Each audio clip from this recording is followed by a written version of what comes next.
Assalamualaikum warahmatullahi wabarakatuh. Bertemu lagi kita di dalam sejarah tingkatan 3 bab 5 pentadbiran barat di Sarawak dan Sabah. Sebelum itu kita akan membuat pengenalan mengenai Sabah dan Sarawak terlebih dahulu. Sabah dan Sarawak telah mempunyai sistem pemerintahan yang sistematik sebelum kedatangan kuasa barat. Pemerintahan tempatan ini dilaksanakan bagi menjamin kelangsungan kehidupan masyarakat berasaskan peraturan yang diterima oleh masyarakat ketika itu.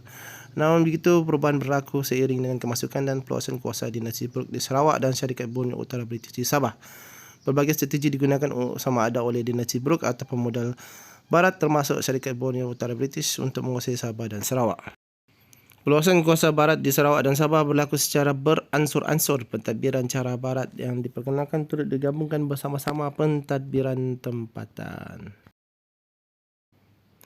Sebelum kedatangan kuasa-kuasa luar, masyarakat tempatan di Sarawak dan Sabah mempunyai sistem pemerintahan yang berkesan. Sistem pemerintahan yang magat ini membawa kestabilan dan menyumbang kepada keharmonian serta kemakmuran di negeri-negeri ini. Sistem ini menjadi panduan dalam perkembangan ekonomi, sosial dan politik masyarakat tempatan di kedua-dua negeri. Di Sarawak terdapat beberapa kerajaan Melayu seperti Sawaku, Kalaka, Samadong dan Malano. Sistem pemerintahan tempatan. Sistem pemerintahan di Sarawak dan Sabah mempunyai persamaan dan perbezaan. Persamaan dan perbezaan wujud ini mempunyai kaitan langsung dengan perkembangan sejarah sosial politik yang berlaku di kedua buah negeri tersebut. Setiap suku kaum di Sarawak dan Sabah mempunyai ketua rumah tetapi disebut mengikut dialek masing-masing. Namun semuanya mempunyai maksud yang sama. Sistem kesukuan. Sistem ini dilaksanakan oleh masyarakat tempatan di Sarawak dan Sabah. Asas yang penting ialah pegangan dan kepatuhan kepada adat masyarakat.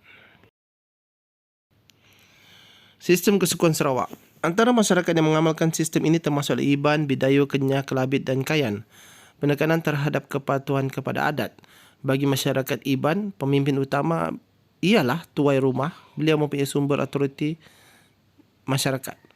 Pemilihan pemimpin bukan sekadar faktor keturunan namun lebih kepada kebolehan peribadi. Dalam masyarakat Bidayu, sumber autoriti ialah ketua kapung. Ketua dalam masyarakat Kenyah dikenali sebagai peran lepo. Sementara masyarakat Kayan sebagai kelunan maren.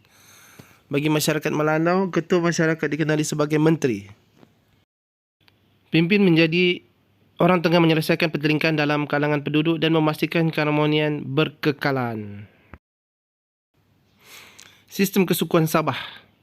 Antara masyarakat yang mengamalkan sistem ini termasuklah Kadazan, Dusun, Murid dan Bajau. Pegangan adat menjadi alat kawalan sosio-politik yang berkesan. Masyarakat ini mempunyai pemimpin yang dikenali sebagai orang tua atau ketua kampung, sebagai pemimpin utama yang menyelesaikan pertikaian. Selain itu, sistem pemerintahan mengandungi majlis kampung dan tukang-tukang adat. Majlis kampung membantu orang tua dalam pengurusan adat dan kehidupan seharian. Tukang-tukang adat pula memastikan setiap upacara adat dilakukan dengan betul bagi mengelakkan bencana. Bagi masyarakat Bajau di pantai timur Sabah, pemimpin dikenali sebagai Matoa yang menjadi pelindung adat dan kepentingan anak buah. Sistem pentadbiran pertempatan. Pengaruh Kesultanan Brunei di ketara di Sarawak dan Sabah. Di Sabah, selain Kesultanan Brunei, wujud pengaruh Kesultanan Sulu di bahagian pantai timur Sabah. Sistem pentadbiran di Sarawak.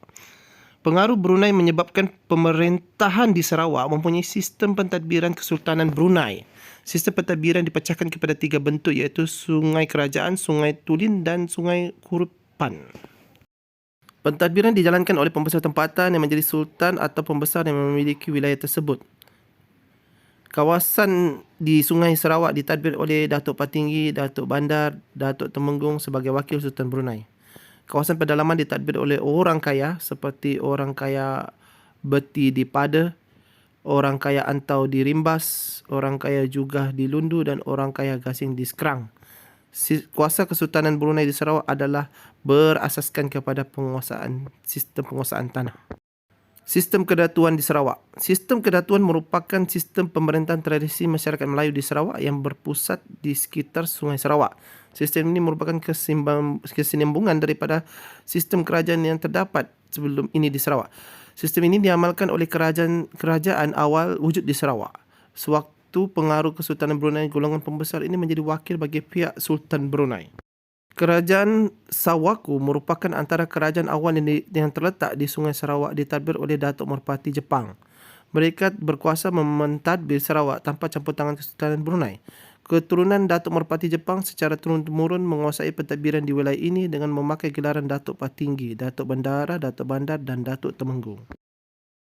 Mereka bertanggungjawab menjalankan pentadbiran dan membangunkan Sarawak. Mereka berkuasa mentadbir Sarawak tanpa campur tangan Kesultanan Brunei. Sistem pentadbiran di Sabah.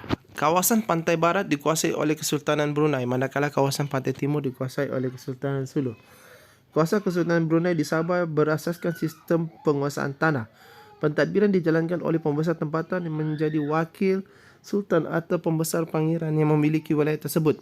Sultan Sulu memiliki semua tanah di bawah pengaruhnya, namun begitu pemerintahan diwakilkan oleh Datu.